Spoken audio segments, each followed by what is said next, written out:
বাংলাদেশের প্রাচীন নিদর্শনের অন্যতম হল চট্টগ্রামের রাউজানে অবস্থিত সাহেব বিবি জামে মসজিদ। ঐতিহ্যবাহী মসজিদটি প্রাচীন স্থাপত্য শিল্পের পাশাপাশি ধরে রেখেছে চট্টগ্রামের ইতিহাস ঐতিহ্য।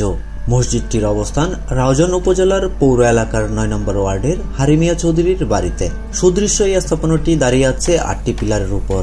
মসজিদে রয়েছে একটি সুউচ্চ মিনার, 3টি দরজা ও 2টি জানালা। বিভিন্ন সময়ে এক গম্বুজ বিশিষ্ট এই মসজিদটি সংস্কার করা হলেও মূল নকশার কোনো পরিবর্তন আসেনি। তবে বাইরের দেয়ালে কিছু কারুকাজ ছিল, যা কষে পড়ায় সেখানে স্থান নিয়েছে আধুনিক টাইলসের আবরণ। অনেকেই মসজিদটিকে রাউজানের প্রথম মসজিদ হিসেবে আখ্যায়িত করেন। এলাকাবাসীর দাবি, মসজিদটি নির্মিত হয়েছে 800 বছর আগে। তবে কাগজে কলমে মসজিদটি মোগল আমলের স্থাপত্য। জানা যায়, তৎকালীন জমিদার আমির মোহাম্মদ চৌধুরীর স্বনামধন্য স্ত্রী এবং চট্টগ্রামের প্রসিদ্ধ মালকা বানুর মা সাহেব বিবি বিদেশি শ্রমিক দিয়ে 500 বছর আগে ডিমের আটা ও চুন-সুরকির গাঁথুনিতে মসজিদটি নির্মাণ করান। প্রতিষ্ঠার সময় আনুমানিক 1612 খ্রিস্টাব্দ।